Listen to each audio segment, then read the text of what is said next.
बंद खाली कमरा कभी उसकी हंसी से खिलखिलाता था, लेकिन आज उसका सन्नाटा हमें काटता है। जब वो यहाँ थी तो उस कमरे में एक अलग सी रौनक लगी रहती थी। रक्षाबंधन से पहले की वो रात जब उसने अपने हाथों में मेहंदी लगाई थी तो कितनी खुश थी वो, लेकिन अब वो मेहंदी सूखे कचरे की तरह वहाँ बिखरी पड़ी है और उसमें वो भद्दी सी बांस और वो टूटी हुई खिड़की पता नहीं कहाँ निकल गई उसको। नमस्कार, मैं दिव्यांका त्रिपाठी दहिया क्राइम पेट्रोल सतर्क विमेन अगेंस्ट क्राइम की श्रृंखला में आपका स्वागत करती हूँ। हम अपने बच्चों को लेके आमतौर पे काफी चिंतित रहते हैं, उनकी सिक्योरिटी को लेके खास तौर पे कि वो कहाँ जा रहे हैं, किससे मिल रहे हैं, कैसी संगत में हैं, कहीं कोई उन्हें परेशान तो नहीं कर रहा। ये बहुत जरूरी है। हम बात बात पे अपने बच्चों की काउंसलिंग करते हैं। ये हर माता पिता की जिम्मेदारी बनती है। बच्चों का ख्याल तो आप अच्छे से रख लेते हैं, लेकिन आपके खुद के मन का क्या? कई बार बड़ों की मनोस्थिति का असर सीधे बच्चों के मन पर पड़ता है। माता पिता की मन की पेचीदगियां, उनका डर, ये बच्चों के लिए कई बार खतरनाक साबित हो सकता है।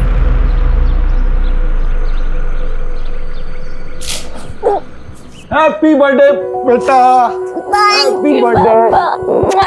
देखो हमारे लिए क्या गिफ्ट लाए हम। ये देखो तुम्हारा बर्थडे का गिफ्ट। इतना बड़ा गिफ्ट पापा। पापा गिटार। पापा I love you so much. Thank you पापा, आई लव यू। लेकिन पापा सिर्फ गिटार से काम नहीं चलेगा, हमें बर्थडे ट्रीट भी देनी है। पंकुड़ी बेटा, तुम तो जानती हो टीटी का नौकरी कैसा होता है। अभी जाएंगे ड्यूटी पे तो पता नहीं कल रात को आएंगे, परसों सुबह आएंगे, कोई भरोसा नहीं होता है। तो ठीक है पापा, हम अपने फ्रेंड्स के साथ सेलिब्रेट करने के लिए जाएं। आपको पता है पापा, एक रेस्टोरेंट के अंदर तो 50% ऑफ है। पापा अब प्लीज ना, प्लीज ना, प्लीज ना। पंकुड़ी, हमने तुमको मना किया था ना, अब तुम पापा को मक्खन लगाने लगी। देखिए जी, आप तो रात में घर होंगे नहीं और हम पंकुड़ी को रात में घर से बाहर नहीं भेजेंगे बस। तो पापा हम बच्चे थोड़ी ना, और वैसे भी हम अनिकेत भैया को तो लेके जा ही रहे ना। पापा प्लीज ना, पापा प्लीज, पापा पापा। ओके। बड़े पापा अब बिल्कुल भी टेंशन मत लीजिए, पंकुड़ी का फ्रेंड सर्कल बहुत अच्छा है और हम है ना उनके साथ, कोई दिक्कत नहीं होगा। हाँ ठीक है, लेकिन रात को टाइम से घर आ जाना, समझ गए ना। पापा कहाँ है तुम्हारे? भैया हमारा उम्र बड़ा लंबा है, जैसे आपने याद किया वैसे हम चले आए। ठीक है ठीक है। जनक से किराया लिया इस महीने का? हाँ परसों ही ले लिया था, लेकिन भैया इस बार हमको थोड़ा जरूरत था तो इस महीने किराया हमने रख लिया। अगले महीने का आप रख लीजिएगा। सौम्या, पिछला महीना का भी पूरा किराया तुम रख लिए थे। ओ हाँ भाभी, वो तो हम भूल ही गए। ऐसा करिएगा, अगले 2 महीने किराया आप ही रख लीजिएगा। हाँ, वैसे भी भैया को क्या कमी। अच्छा, हम जिसके लिए आए हैं उसको तो जन्मदिन का मुबारक दे देते हैं। हाँ, कहाँ है पंखुड़ी? अरे वो नहा रही है, अभी आती होगी। 10 का आधा आलू ले आलू ले, टमाटर ले, फ्लावर, बैगन, आलू, टमाटर।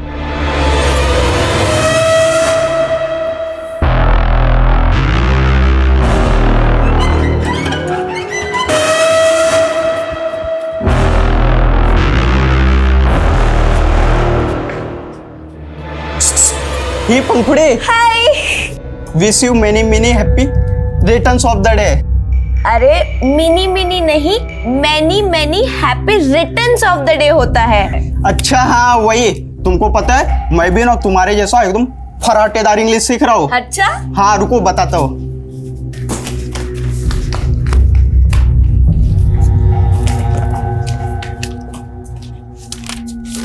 ये देखो, how to write a letter भी सीख लिया हूँ। अच्छा, देखो मैंने तुम्हारे लिए लेटर भी लिखा है।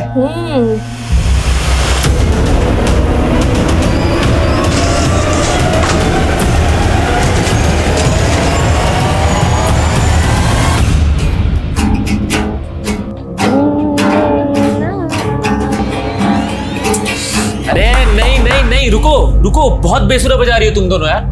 पंकुड़ी तुम A टेंजेंट पे बजा रही हो और पिंकी तुम B पे। अरे डुएट है, साथ में बजाओ एक सुर में। और पंखड़ी तुम्हारे तो कोड पे उंगलियां में अच्छी से नहीं आ रही। देखो मैं सिखाता हूं तुमको। ये यहाँ रखो और इसको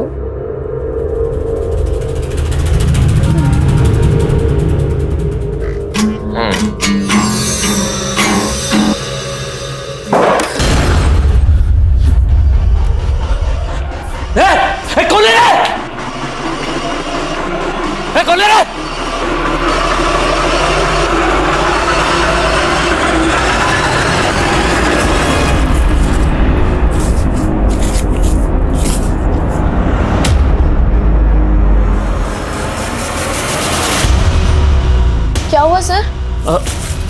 कुछ नहीं, अरे ऐसी किसी ने मस्ती की होगी। अच्छा ये सब छोड़ो, तुम्हारा बर्थडे है ना आज, तो तुम्हें तैयारी भी करनी होगी। हाँ सर, लेकिन आप पार्टी में आ रहे हो ना शाम को? अरे बिल्कुल आएंगे। Okay bye sir. Okay bye.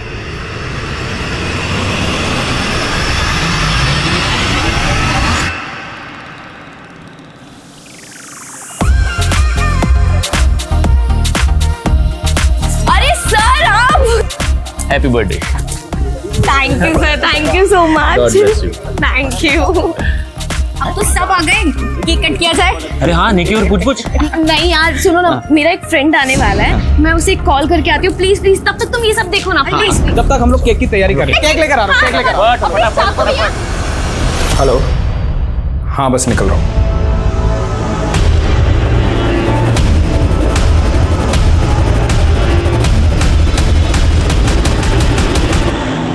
अरे सुनो सुनो, मेरे फ्रेंड को आने में थोड़ा टाइम लगेगा, so let's cut the cake. Happy birthday to you, happy birthday.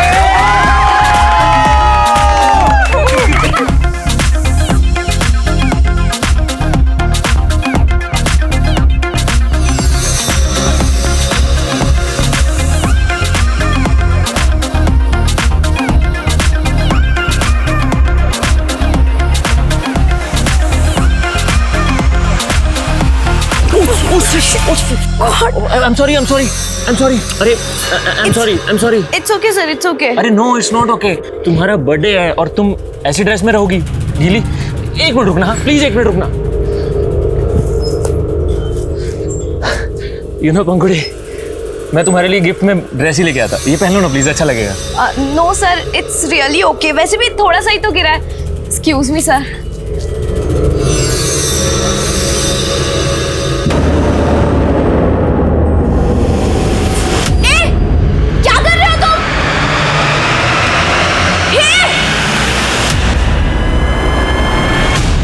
भाभी या तो पंखुड़ी फोन उठा रही है ना अनिकेत। ये दोनों कौन से रेस्टोरेंट गए थे? अरे कोई वो रक्षम बोल रही थी। भाभी रक्षम कोई रेस्टोरेंट नहीं है, एक पब है जहाँ लोग शराब और बियर पीते हैं। क्या दीदी, हाँ आपने कैसे इन दोनों को ऐसी जगह जाने दिया? पंखुड़ी ने मुझे बोला कि खाने वाला रेस्टोरेंट है, अब मुझे क्या पता था कि वहां जाएंगे। भाभी आप चिंता मत करो, मैं पता करवाता हूँ। दीदी अब चिंता मत कीजिए, आ जाएंगे दोनों।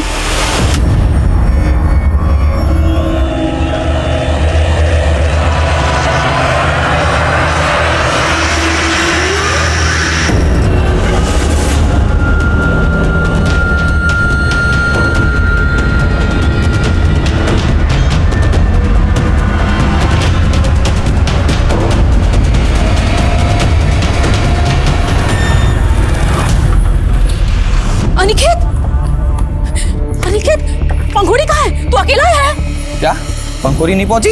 अरे वो तेरे साथ आने वाली थी, कहाँ रह गई? और तूने क्या शराब पी रखी है ये?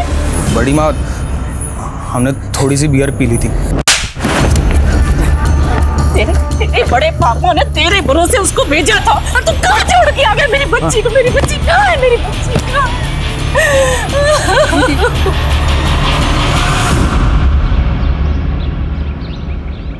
क्या पंखुड़ी रात भर से नहीं आई और तुम हमको आप बता रही हो फोन करके?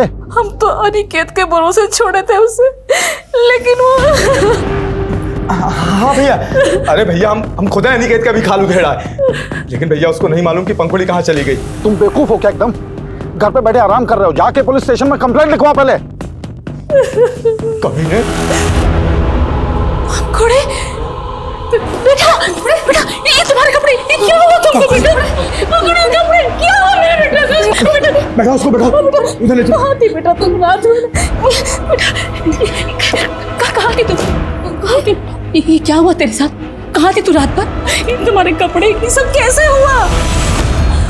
हाँ, हमें कुछ भी याद नहीं है। कुछ भी याद नहीं? बेटा कुछ तो याद होगा, बोल ना, बता ना।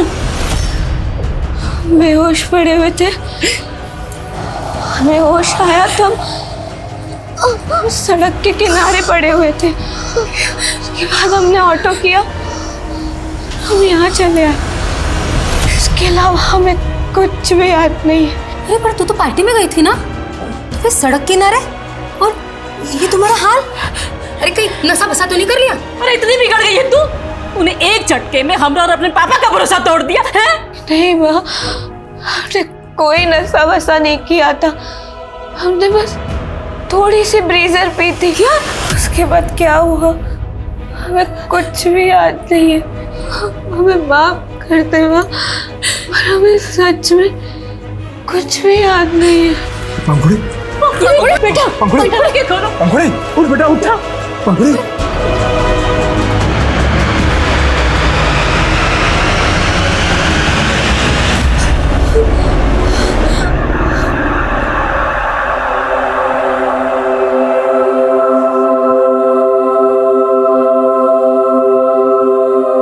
ले आलू ले टमाटर ले।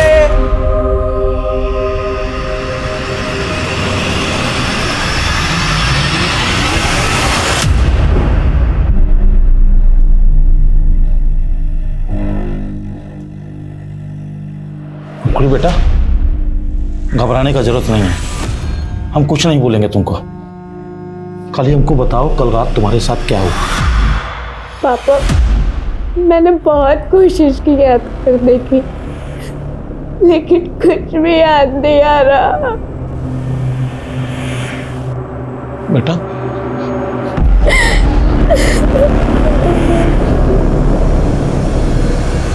बड़े पापा, हम आपसे कुछ छिपा नहीं रहे। हम तो पंखुड़ी से पहले निकल आए थे और वहाँ मौजूद सारे दोस्तों से भी पूछ लिया था, लेकिन किसी को भी नहीं पता कि पंखुड़ी के साथ क्या हुआ था। किसी को पता नहीं कि हमसे छुपा रहे हैं। हमको सबके नाम और नंबर चाहिए। भैया इस तरह ज्यादा इंक्वायरी करेंगे तो ये खबर बाहर आग की तरह फैल जाएगी कि पंखुड़ी रात भर घर से गायब थी। हाँ भाई साहब, सब तो यही सोचेंगे शायद पंखुड़ी के साथ कोई ऊंची नीच हो गई। बकवास मत करो, ऐसा कुछ नहीं हुआ उसके साथ। ऐसा होता तो पंखुड़ी हमको बताती नहीं क्या? हाँ भैया वो तो सब ठीक है, लेकिन लोगों का क्या? उन्होंने ऐसा सोच लिया तो अपना सारा इज्जत धरा का धरा रह जाएगा।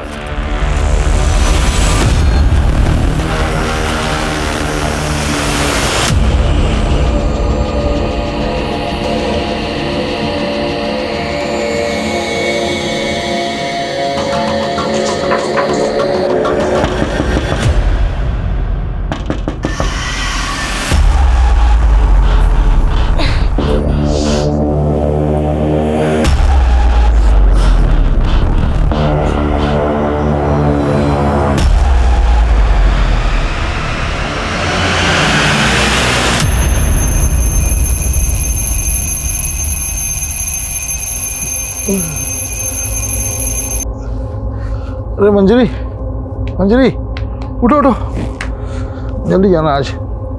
अरे मंजरी जल्दी से चाय दे दो हमको, 5:30 बजे तक ऑफिस में रिपोर्ट करना है। जी हम चाय बनाते हैं, आप पंखुड़ी को उठा के उससे मिल लो। इस बार वैसे भी आप 4 दिन के बाद आने वाले हो ना। अच्छा मिल लेते हैं।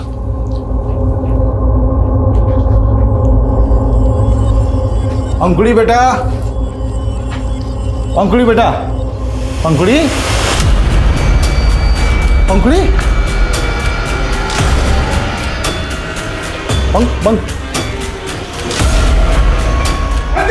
क्या हुआ? देखो पंखुड़ी नहीं है। पंखुड़ी? ये टूटा हुआ है।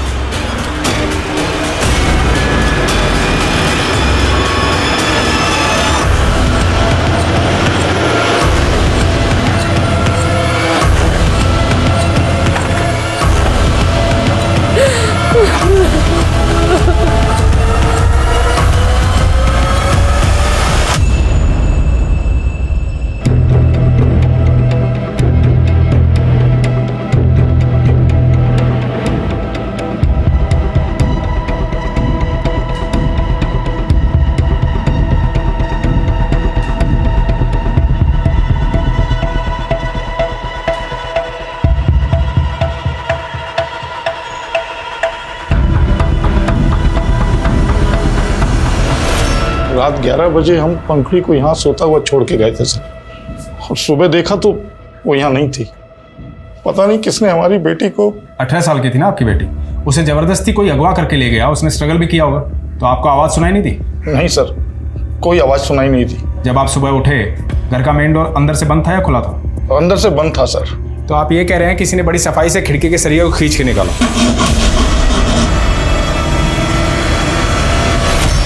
तब भी आपको कोई आवाज़ सुनाई नहीं दी? कोई इस खिड़की से कूद के आया, आपकी बेटी को अगवा करके ले गया, पर आपको कोई आवाज़ सुनाई नहीं दी? आप कुछ छिपा तो नहीं रहे? अरे हम क्यों छुपाएंगे कुछ? तो क्या आपकी बेटी को कोई बेहोश करके यहाँ से ले गए? हमको क्या मालूम सर, हम तो अपने आप को कोस रहे कि हमारे रहते ये सब कैसे हो गए।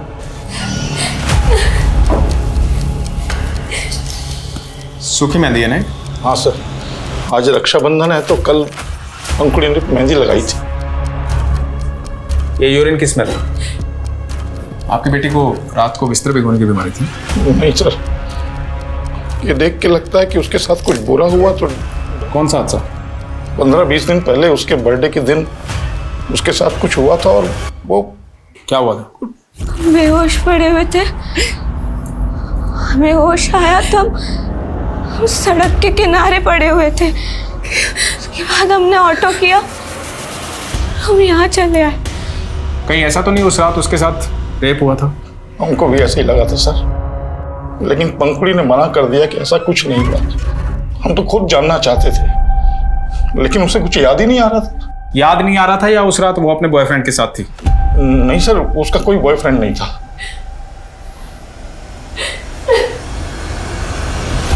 सर उस रात पंखुड़ी के साथ जो कुछ भी हुआ था वो तो हमें नहीं मालूम सर। हम तो पंखुड़ी के निकलने से पहले ही वहाँ से निकल गए थे। तुम्हारे बड़े पापा बोल रहे थे कि पंखुड़ी का कोई बॉयफ्रेंड नहीं था, क्या सच है? हाँ सर, उसका कोई अफेयर नहीं था, लेकिन हाँ उसने कहा था उसका कोई फ्रेंड आने वाला था सर पार्टी में, जो हमारे जाने तक वहाँ पहुँचा नहीं था। कोई लड़का था वो? पता नहीं सर, शायद कोई लड़की भी हो सकती है। पता करो पंखुड़ी का भाई पंखुड़ी के किस दोस्त की बात कर रहा है। उस रात पार्टी मौजूद हर आदमी की डिटेल निकालो, पंखुड़ी का रूम सील करवा दो। और हाँ, आस पड़ोस में पता करो, कोई खिड़की तोड़ के लड़की को अगवा करके लेके गया है, किसी ने देखा सुना जरूर होगा। सर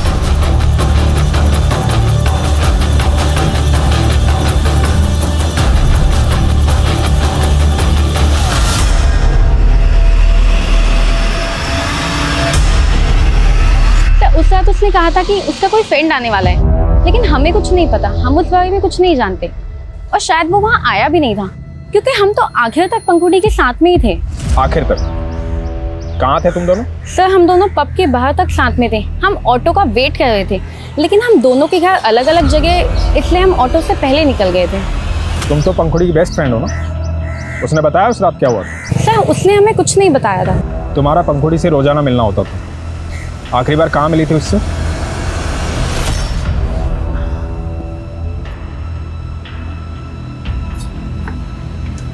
पिंकी, तू यहाँ इस वक्त क्या कर रही है?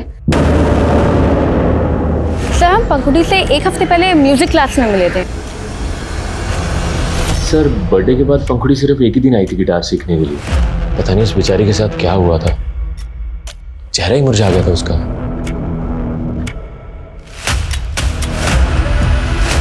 ये मेरा कमरा है और ये मेरा बेड है।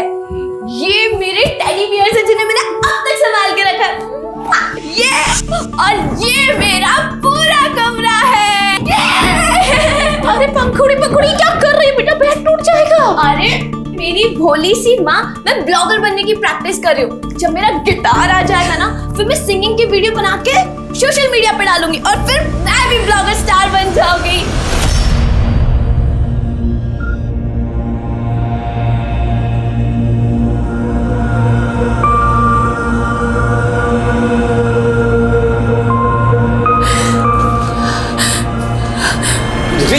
कहाँ जा रही है? पंखुड़ी सोकर नहीं उठी है ना, उसका मेहंदी देखना था कैसा रचा है। पहली बार मेहंदी लगाया। सुन, अरे नहीं है, पंखुड़ी अपने कमरे में नहीं है। पंखुड़ी मेरी बच्ची।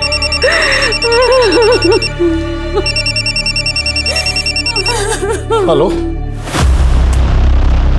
विनोद भैया, ये क्या सुन रहे हैं हम आपके लड़की के बारे में? कौन बोल रहा है? आपके शुभचिंतक बोल रहे हैं।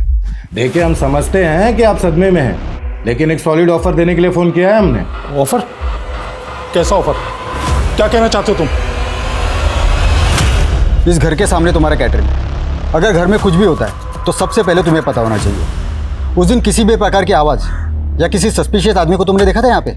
नहीं साहब, मैंने किसी गलत आदमी को तो नहीं देखा था, लेकिन भोर के समय में उस खिड़की के पास लड़की के बाप को जरूर देखा था। साहब हमको तो समझ भी नहीं आया कि हाथ में गमछा बांध के वो खिड़की का सरिया क्यों खींच रहा था। फिर अगले दिन पता चला कि लड़की गायब। तो तुम्हें लगता है कि पंखुड़ी के बाप ने जानबूझ के खिड़की का सरिया खींचा था? साहब देख के तो ऐसा ही लगता है।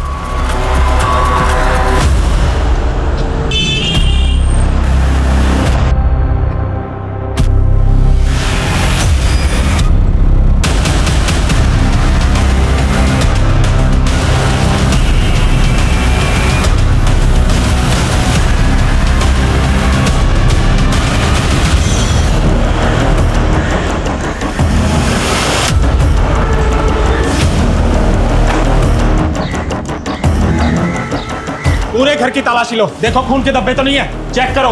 ये सब क्या हो रहा है सर? और छत पे जाके चेक करो, किचन, नाइफ, बेल्ट सबको फॉरेंसिक जांच के लिए भेजो। क्या हो रहा है सर? ये हमें तो पहले से ही पता था कि पंखुड़ी को गायब करने में घर का ही कोई आदमी है। ये क्या बकवास कर रहे हैं आप? आवाज नीचे। तुम्हारे पड़ोसी कैटरिंग वाले ने बताया कि उसने तुम्हें खिड़की का सरिया खींचते हुए देखा था। अरे कमीना झूठ बोल रहा है वो, दुश्मनी निकाल रहा है मुझसे वो अपनी। दुश्मनी? कैसी दुश्मनी? ये क्या मटन चिकन का कचरा डालते हो तुम लोग? हैं? कितना बदबू आता मालूम है ना तुमको? सुनो, हम लोग पंडित लोग हैं, ये सब नहीं चलेगा तुम्हारा। अरे तो पंडित हो तो क्या आरती उतारे हैं कि दक्षिणा दे हैं? तमीज से बात करो, बता रहे हैं हम। वरना क्या? लेकिन पहले तो तुमने उस पर शक नहीं जताया था। अरे सर, हमारी बेटी के साथ उसके बर्थडे वाली रात को इतना सब कुछ हुआ, उसका राज तो निकाल नहीं पा रहे आप, और उस झूठे के गवाही पे हमको परेशान कर रहे हैं आप। परेशान तो तुम हो रहे थे अपनी बेटी की हरकतों के कारण। उसने तुम्हारी नाक में दम कर रखा था, इसलिए सब कुछ बेच के यहाँ से जाना चाहते थे। वो बिलाल प्रॉपर्टी वाले ने सब बता दिया। साहब, विनोद जी का यहाँ बाईपास पे काफ़ी ज़मीन है जो हमको बिकवाने के लिए कहे थे, और कुछ रोज पहले तो बोले कि उनको अपना घर भी बेचना है। तो पहले से ही सब प्लान कर लिया था। पहले बेटी गायब करोगे, फिर सब कुछ बेच के भाग जाओगे। बस कीजिए सर, हम 2 साल में रेलवे से रिटायर हो जाएंगे। हम अपनी बेटी के साथ ये प्रॉपर्टी बेचकर अपने नेटिव प्लेस जाना चाहते हैं, और आप हमारी बेटी को ढूंढने की बजाय। अरे ढूंढ ही रहे हैं तेरे खिलाफ सबूत कि यहां से कहां और कैसे गायब किया तुमने अपनी बेटी को।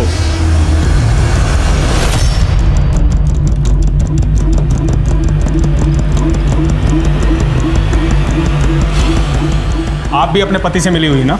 ऐसा मत बोलिए साहब, बड़ी दुआओं से मिली थी हमें पंखुड़ी।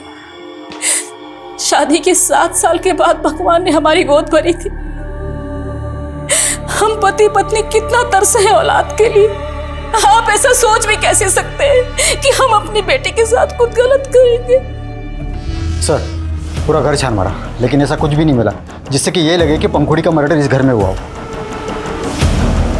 लोग कई वजहों से गुनाह के खिलाफ आवाज उठाने के बजाय खामोश रह जाते हैं। यहाँ पंखुड़ी के माता पिता की खामोशी भी असमंजस्य से भरी हुई थी। पंखुड़ी पहले अपने माँ बाप को अपनी आपबीती नहीं बता पाई थी, लेकिन अब जो उसके साथ हुआ, क्या वो पिछली बात से जुड़ा हुआ था या इसके पीछे कोई और ही एंगल था? पिछली बार तो पंखुड़ी लौट आई थी, लेकिन इस बार उसके कमरे का वो नजारा, वो दर्दनाक सन्नाटा ये अंदेशा दे रहा था कि शायद वो और भी बड़े जुर्म का शिकार बन गई थी। पंखुड़ी के माता पिता पुलिस कार्यवाही से बिल्कुल भी खुश नहीं थे, लेकिन अपनी जान पहचान के बल पे उन्हें पुलिस के आला अफसर से मिलने का मौका मिला। अब हमने अपनी बेटी को खोया है और हमें ही परेशान किया जा रहा है। वो इंस्पेक्टर हमारी बेटी को दबा के बैठा है। कहना क्या चाहते हैं आप? साफ साफ बोलिए। सर, वो इंस्पेक्टर सिद्धार्थ किसी के इशारे पे हमें डरा रहा है। हमारी बेटी उसी के कब्जे में है सर। व्हाट? हाँ सर। पंखुड़ी तुझे मिल जाएगी। हम किडनैपर से तेरा समझौता करवा देंगे। 50 लाख का बंदोबस्त कर, पैसे देकर अपनी बेटी ले जा। क्या इंस्पेक्टर सिद्धार्थ ने आपसे 50 लाख की फिरौती मांगी? हाँ सर। सर, हम जानते हैं कि ऊपर से नीचे तक सभी लोग बिके हुए होते हैं, लेकिन इतने पैसों का इंतजाम कहां से करेंगे हम? सर प्लीज कुछ कीजिए सर।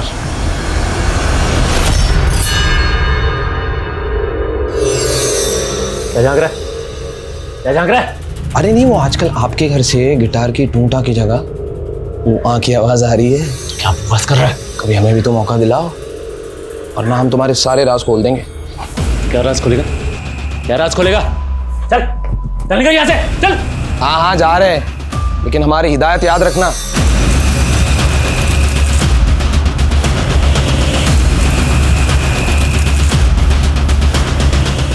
याद रखना, बहुत बड़ी बीमारी है, किसी को दे मत देना। सर, मैं उसकी बेटी की फिरौती मांग रहा था, ये आप क्या कह रहे हैं सर? सिद्धार्थ, हमने तुम्हारा CDR निकाला। तुम विनोद को फोन करते थे। अब मुझे पक्का यकीन हो गया कि उसी ने अपनी बेटी को गायब किया है, और सर उसके केस की इंक्वायरी मैं कर रहा था। इसीलिए वो झूठ फैलाकर इंक्वायरी से बचना चाहता है। मैंने चेक किया तुमने क्या इंक्वायरी की है, अब तक एक भी सबूत नहीं जुटा पाए हो तुम। और पंखुड़ी के माँ बाप को घंटों पुलिस स्टेशन में बिठा के उन्हें टॉर्चर करते हो। इंक्वायरी तो अब मैं तुम्हारी करवा रहा हूँ। अब ये केस मैं पर्सनली इन्वेस्टिगेट कर रहा हूँ।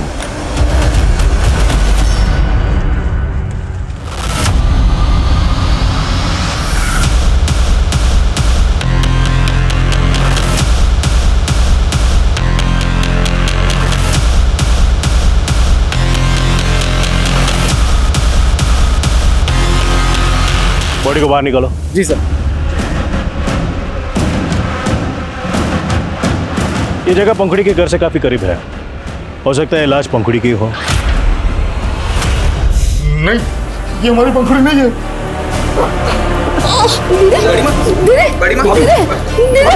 सर हम बोल रहे हैं ना कि वो लाश पंखुड़ी का नहीं है, वो जिंदा है, इंस्पेक्टर सिद्धार्थ के कब्जे में है। हम उसकी जांच कर रहे हैं, लेकिन लाश का चेहरा इतना बिगड़ा हुआ है कि उसे पहचानना मुश्किल है। इसलिए लाश के डीएनए से आपके डीएनए को मैच करके हम देखना चाहते हैं। उसमें आपको हर्ज क्या है? हर्ज है सर, क्योंकि अब हमको लग रहा है कि आप भी अपने ऑफिसर सिद्धार्थ को बचाने के लिए केस को गुमराह कर रहे हैं। तुम किससे बात कर रहे हो, जानते भी हो? हम आप सबको जान गए हैं सर। कमजोर आदमी के साथ नाइंसाफी होता है ना, लेकिन अब हम सहने वाले नहीं हैं। अगर हमारा बेटी को ढूंढा नहीं गया ना, तो हमारा आवाज दबा नहीं पाइएगा आप। पंखुड़ी के पिता के आरोपों से पूरा पुलिस महकमा हिल गया था, क्योंकि एक सीनियर और रेप्यूटेड ऑफिसर पर सवाल उठे थे और मीडिया ने इस केस को इतना बड़ा बना दिया था कि जनता और विपक्ष दोनों सड़कों पर उतर गए थे। खैर, ये केस सेंट्रल इन्वेस्टिगेटिव एजेंसी के हाथ में सौंप दिया गया, लेकिन एक सवाल ज्यों का त्यों था कि जो लाश उस नाले में मिली थी, क्या वो वाकई पंखुड़ी की थी?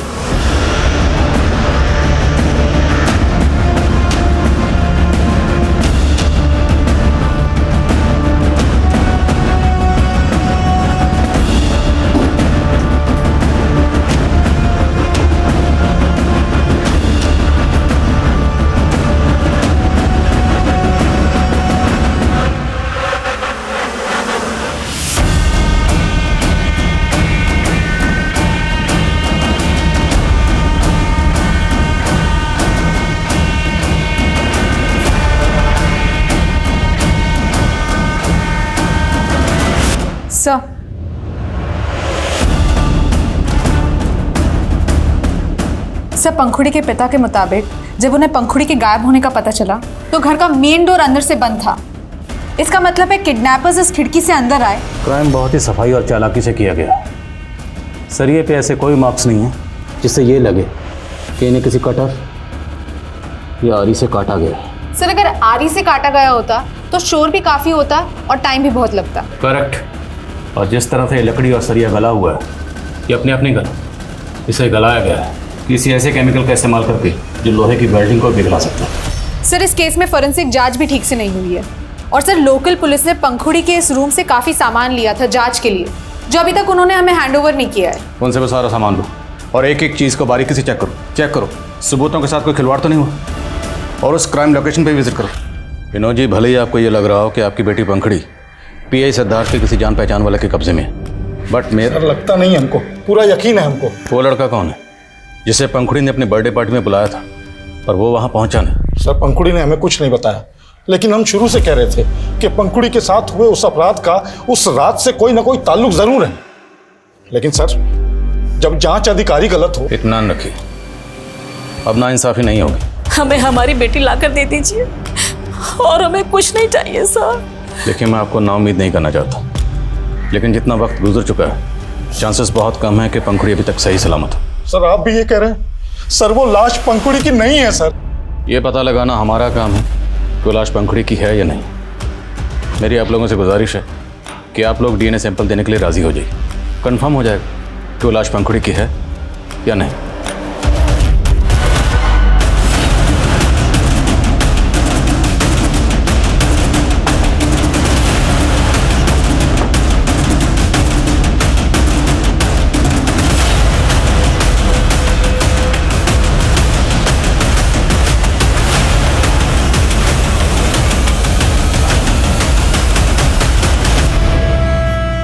साहब, हमने तो वही बोला था जो अपनी इन आंखों से देखा था। उस रोज सच में पंखुड़ी के बाप को उस खिड़की के पास खड़े हुए देखा था।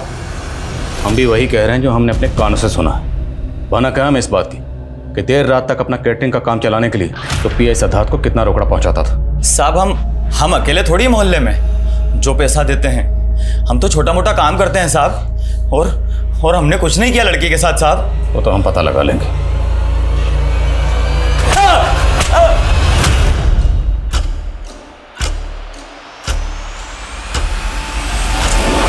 सर इस बॉटल में उसी तरह का केमिकल मिला है जिससे लोहे की वेल्डिंग मेल्ट हो सकती है, और वो भी उसी एरिया में जहां से हमें वो, और सर वहां से ये 2 रस्सी के टुकड़े भी मिले हैं। तो क्या वो लाश पंखुड़ी की थी? सर हमने पंखुड़ी के फादर का डीएनए सैंपल कलेक्ट किया है, देखते हैं क्या सामने आता है। मीनवाइल ये पता करो कि ये केमिकल किसके हाथ लगा। इस तरह का केमिकल ज़्यादातर आयरन इंडस्ट्रीज में इस्तेमाल होता है लोहे की वेल्डिंग को मेल्ट करने के लिए। पता लगाओ क्या इस केस से जुड़े लोगों में से किसी का इस तरह की जगह से कोई कनेक्शन है? जी सर, और सर लोकल पुलिस ने हमें सारा सामान हैंडओवर कर दिया है जो उन्हें पंखुड़ी के रूम से बरामद हुआ। सब मैंने सब कुछ चेक किया, लेकिन इसमें ये बुक मिली है जो पंखुड़ी की नहीं है। सर कंटेंट और हैंडराइटिंग देख के तो ऐसा लगता है कि ये बुक किसी बच्चे की है। तो क्या पंखुड़ी के घर में किसी बच्चे का आना जाना था? सर ऐसा तो कुछ पता नहीं लगा है। माई सेल्फ कैसे? My name is Monty. कौन है मॉन्टी? मैं कमी सर। हाँ सर, मैं पंखुड़ी की बर्थडे पार्टी में मौजूद लोगों से पूछताछ कर रहा था तो पता चला कि पंखुड़ी की फ्रेंड पिंकी का भी मर्डर हो चुका है। सर करीब 20 दिन पहले सदरबाग पुलिस को पिंकी की लाश मिली थी, और सर पिंकी सदरबाग की रहने वाली है। और पंखुड़ी की बर्थडे पार्टी में मौजूद लोगों के बयान के मुताबिक Pinky was the last person जो पंखुड़ी के साथ देखी गई। तो क्या पिंकी के कत्ल और पंखुड़ी की किडनैपिंग का आपस में कोई कनेक्शन है? साहब हमारी बेटी पिंकी काफी दिनों से परेशान लग रही थी, फिर अचानक से उसका क्या परेशानी थी उसको? वो कुछ बताती नहीं थी साहब, लेकिन ऐसा लगता है कि कोई आदमी उसको परेशान कर रहा था। कौन आदमी? हम उसको नहीं जानते। हाँ, लेकिन हमने उससे पिंकी को एक बार बात करते हुए देखा था साहब। हमने उससे पूछा था तो वो बोली कि कोई हमसे रास्ता पूछ रहा था, लेकिन साहब मुझे ऐसा लगता है कि वो किसी के डर से सच्चाई नहीं बता रही थी।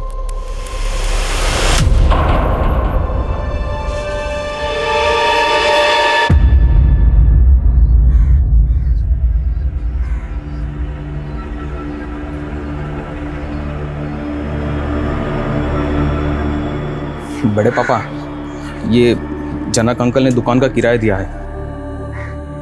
क्या करेंगे इस पैसे का? जिसके लिए जी रहे थे वही। नहीं बड़े पापा, आप ऐसा मत कहिए। अगर आप टूट गए तो हम सब भी टूट जाएंगे बड़े पापा।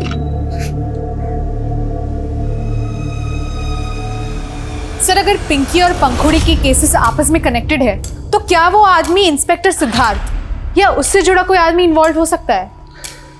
इंस्पेक्टर सिद्धार्थ पुलिस वाला है, बिना किसी पुख्ता सबूत के उससे पूछताछ करेंगे तो कुछ हाथ लगने वाला नहीं है। तुम पिंकी और पंखुड़ी की लाइफ में जो कॉमन लोग हैं उनकी डिटेल्स निकलो, और दोनों लड़कियों के ईमेल अकाउंट और सोशल मीडिया अकाउंट वो भी चेक करो। Excuse me sir. सर हम लोग मोंटी को बच्चा समझ रहे थे, लेकिन सर मैंने पंखुड़ी के सीडीआर चेक किए, मोंटी नाम के एक लड़के का नंबर मिला। उस मोंटी को उठा। जी सर। साहब हमने कुछ नहीं किया साहब। कुछ नहीं किया? पंखुड़ी को बार बार फोन करके परेशान करता था ना तू? साहब हम पंखुड़ी को क्यों परेशान करेंगे? हम पंखुड़ी को बचपन से जानते हैं। पहले हमारी अम्मा जब सब्जी बेचती थी हम उनके साथ आते थे, और जब से हमारी अम्मा ने बिस्तर पकड़ा है हम पढ़ाई छोड़कर सब्जी बेचते हैं, और पंखुड़ी हमें पढ़ाते थे। जिस दिन पंखुड़ी का बर्थडे था तो पार्टी से उसने तुझे फोन किया था, तुझे ही पार्टी में बुलाया था ना? हाँ साहब। हेलो, हाँ पंखुड़ी, हाँ बस हम आधे घंटे में आ रहे। लेकिन साहब हमारी अम्मा की तबीयत फिर से खराब हो गई, इसलिए हम जा नहीं पाए। जा नहीं पाए या सब लोगों के जाने के बाद वहाँ पहुँचा और पंखुड़ी की अच्छाई का नाजायज फायदा उठाया और पंखुड़ी के साथ तुम? नहीं नहीं साहब, नहीं मैंने कुछ नहीं किया साहब। साहब मेरा यकीन कीजिए, मैं सच बोल रहा हूँ साहब। सर पिंकी और पंखुड़ी के कॉन्टैक्ट्स में जो भी कॉमन लोग मिले हैं उसमें सबसे ज्यादा सस्पिशियस है उनका म्यूजिक टीचर सोमेश। वो कैसे? सर सोमेश कई साल पहले तक मुंबई में रहता था, जहाँ पे उस पर पोर्नोग्राफी करने का संगीन आरोप लगा था। उसके बाद वो झारखंड आ गया, और सर यहाँ पे भी उसके कई प्रोस्टिट्यूट्स और पिम्प्स के साथ कनेक्शन मिले। क्या उसे? जी सर। दुनिया को दिखाने के लिए तो म्यूजिक डायरेक्टर है, पर तो कई ऐसी लड़कियों की पोर्नोग्राफी में सस्पेक्ट है जो ह्यूमन ट्रैफिकिंग का शिकार है। आपको जरूर कोई गलतफहमी हुई है। तो गलतफहमी दूर कर दे।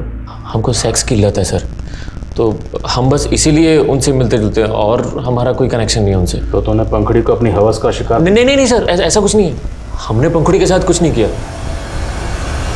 और सर मैंने चेक किया, उस रात पिंकी का फोन वाकई पंखुड़ी के घर के एरिया में एक्टिव था। और जिस आदमी के साथ पिंकी के फादर ने पिंकी को देखा था, उसका कुछ पता चला? कोई लीड? सर फिलहाल तो उस आदमी का कुछ पता नहीं लग पाया। सब पिंकी से जुड़े और भी राज पता चले। मर्डर से ठीक पहले पिंकी एक मैटरनिटी क्लिनिक में गई थी जहां उसने अबॉर्शन कराया। और सर पंखुड़ी का कजिन अनिकेत, उसका पिंकी के साथ अफेयर था। सर ये बात सच है कि हम पिंकी से प्यार करते थे, लेकिन कोई गलत काम नहीं किया सर। पिंकी को प्रेग्नेंट तूने किया? हाँ सर। तो मर्डर भी तूने किया होगा? नहीं सर, हम तो सच्चा प्यार करते थे पिंकी से, हमने कोई मर्डर नहीं किया सर। जिस रात तेरी कजन पंखुड़ी घर से गायब हुई, पिंकी उसी रात पंखुड़ी से मिलने आई थी। तुम उससे सच्चा प्यार करते थे तो इतना तो पता ही होगा कि पिंकी पंखुड़ी से मिलने क्यों आई थी। सर शायद वो यही बताने आई होगी पंखुड़ी को कि वो प्रेग्नेंट है। लेकिन हाँ, उसके बर्थडे वाली पार्टी में पंखुड़ी ने किसी लड़के को मेरा और पिंकी का वीडियो बनाते हुए देख लिया था सर। सर उसके बाद वहाँ क्या हुआ और पंखुड़ी क्यों रोड पर बेहोश पड़ी थी मुझे नहीं मालूम सर। वो लड़का कौन था जो तुम्हारा और पिंकी का वीडियो बना रहा था? मालूम नहीं सर, मैंने उसको देखा नहीं था। मैं कमी सर? कहाँ? सर डीएनए रिपोर्ट आ गई है। जो लाश नाले में मिली थी पंखुड़ी के पिता के डीएनए से मैच करता है। सर पंखुड़ी की ईमेल अकाउंट में एक सस्पिशियस मेल मिला है, ये देखिए। ये मेल पंखुड़ी के ड्राफ्ट में था। इस मेल को टाइप जरूर किया गया है, लेकिन ये मेल किसी को सेंड नहीं किया गया है। मैं पंखुड़ी दुबे, एक रेप विक्टिम हूँ। मेरी बर्थडे पार्टी वाली रात मेरे साथ गैंग रेप हुआ। Politician Jaidatt Mishra independence day वाले दिन हमारे स्कूल फंक्शन के चीफ गेस्ट थे। उस दिन मेरी परफॉर्मेंस के बाद उन्होंने मुझे अपने पास बुला के रक्षम पब के डिस्काउंट वाउचर गिफ्ट किए और मुझे वहाँ अपना बर्थडे सेलिब्रेट करने के लिए कहा था। और मेरी बर्थडे पार्टी के बाद जब मैं घर जा रही थी तो अपने 2 साथियों के साथ वो वहाँ आए और मुझे लिफ्ट देने के बहाने वो मुझे अपने साथ एक घर में ले गए, जहाँ उन्होंने मुझे बेहोश कर दिया और अपने साथियों के साथ मेरा। यदि हमें उसका मुंह बंद रखना होता तो उसके बाप से 50 लाख की फिरौती क्यों मांगते, जैसा कि उसके बाप ने कहा था। सर वो तब भी झूठ बोल रहा था और अब भी मेल दिखा करके कोई चाल चल रहा है। चाल तो तुम लोग चल रहे हो ताकि उसकी जमीन हड़प सको। सर वो जयदत्त मिश्रा पॉलिटिशियन ही नहीं, भूमि माफिया भी है। वो हमारा जमीन कौड़ी के भाव में खरीदना चाहता था, हमने उसको मना कर दिया। तो बदला निकालने के लिए और हमारे पास कंफर्म इन्फॉर्मेशन है, जिस पब में पंखुड़ी की बर्थडे पार्टी थी उस पब के डिस्काउंट वाउचर तुमने पंखुड़ी को दिए थे। हाँ दिए थे हमने डिस्काउंट वाउचर, लेकिन ना हमने उस लड़की का रेप किया है और ना ही उसे अगवा किया है। अरे उसका बाप हमें फंसा रहा है। आपके पास कोई पुख्ता सबूत है हमारे खिलाफ? एक मेल के बिहाफ पे आप हमें यहाँ बैठा के नहीं रख सकते। सर इन्होंने तो काफी फुल प्रूफ प्लान बनाया था। इनके खिलाफ कोई भी स्ट्रॉन्ग एविडेंस नहीं मिल रहा है। एक सवाल मुझे बार बार परेशान कर रहा है, और जब से पंखुड़ी की डीएनए रिपोर्ट आई है ये सवाल मुझे और भी परेशान कर रहा है। वो ये कि पंखुड़ी की डीएनए रिपोर्ट के मुताबिक उसकी मौत मतलब उसी रात जिस रात वो गायब हुई। लेकिन पंखुड़ी के पिता विनोद का कहना है कि उन्होंने इंस्पेक्टर सिद्धार्थ से फ़ोन पर बात करते वक्त पंखुड़ी की आवाज़ सुनी थी, वो भी तकरीबन 30 दिन बाद। तो अगर पंखुड़ी की मौत 14 अगस्त को ही हो गई थी तो पंखुड़ी के पिता विनोद ने पंखुड़ी के मरने के 30 दिन बाद पंखुड़ी की आवाज़ कैसे सुनी? क्या सर आप भी लोगों की बातों में आके हमको परेशान कर रहे हैं? अब और नहीं, वरना जिस केमिकल से तुमने अपने घर की खिड़की के सरिये गलाए थे ना, वही केमिकल तेरे हाथ और पैरों की उंगलियों पर डालकर यहीं के यहीं जला दूंगा। वही केमिकल जिसका इंतजाम करने के लिए तुमने रेलवे लाइन के एक मजदूर को कहा था। क्यों मारा अपनी बेटी को? हम उसको मारना नहीं चाहते थे, लेकिन वो तीनों पंखुड़ी का रेप करके हमको डराने का कोशिश किए। हम चुप नहीं बैठेंगे पापा, उन तीनों को हम सजा दिलवा के रहेंगे। नहीं बेटा, वो लोग बहुत पावरफुल लोग हैं, हमारा कोई सुनवाई नहीं होगा। उल्टा वो लोग हम सबको मरवा देंगे। लेकिन पापा नहीं, ये बात तुमको किसी को नहीं बोलना है, अपना माँ तक को नहीं बोलना है। तब तो वो चुप थी, लेकिन फिर एक दिन हमने उसे एक मेल टाइप करते हुए देख लिया। क्या कर रही थी? कुछ नहीं पापा। दिखाऊंगा। पापा दिखाओ हमको। पापा कुछ भी नहीं। हमको दिखाओ।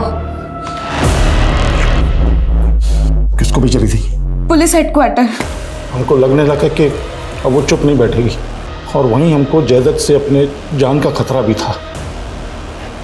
इसलिए हमने अपनी बेटी की कुर्बानी देने की सोची, और हमने उसका मेल भी डिलीट नहीं किया, और फिर सारी योजना बनाई।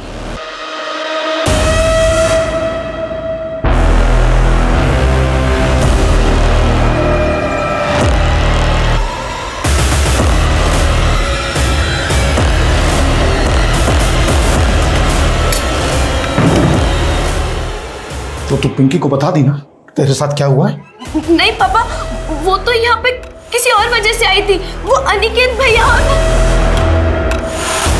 लेकिन हमें डर था कि कहीं पंखुड़ी ने पिंकी को ना बता दिया कि हमने उसे कुछ भी बताने से मना किया। पिंकी, हम तुमसे ये पूछने के लिए मिलना चाहते थे कि पंखुड़ी ने बताया कि उसके बर्थडे वाली रात उसके साथ क्या हुआ था? नहीं अंकल, हमें भी कुछ नहीं पता कि क्या हुआ था।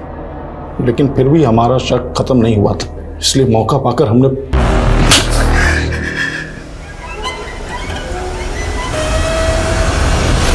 पंखुड़ी के पिता के बयान के बाद politician Jaydatt, police officer Siddharth, Khudi के पिता ने जो किया वो शुरू से ही अकल्पनीय लग रहा था।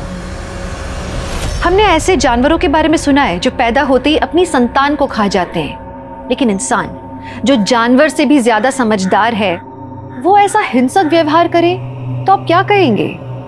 एक पिता जिसने अपनी बेटी को पाल पोस के बड़ा किया, वो अपनी बेटी को मार दे, डर के मारे। ये हमारी सोच के भी परे है। निजी सुरक्षा ने, मान मर्यादा के डर ने एक बाप को अपराधी बना दिया, लेकिन एक अपराधी के बारे में समाज क्या सोचेगा ये पहले क्यों नहीं सोचते लोग? ये हमारी गिरती हुई इंसानियत का एक बहुत बड़ा उदाहरण है। हम अक्सर समाज को, सिस्टम को कोसते रहते हैं, पर हम अपने परिवार को एक स्वस्थ माहौल देने में चूक जाते हैं। बाहरी दुनिया कैसी भी हो, हमें ये नहीं भूलना चाहिए कि असल में हमारी दुनिया हमारा परिवार है। तो आपके सुखी परिवार की आशा के साथ मैं दिव्यांका त्रिपाठी दहिया आपसे लेती हूँ विदा। फिर मिलूंगी मैं अगले केस के साथ। तब तक देखते रहिए क्राइम पेट्रोल सतर्क, विमेन अगेंस्ट क्राइम, एक औरत पर वार, अब हर औरत का भार। जय हिंद। इस तरह के और भी एपिसोड देखने के लिए हमारे चैनल को सब्सक्राइब करें और बेल आइकन दबाना ना भूलें।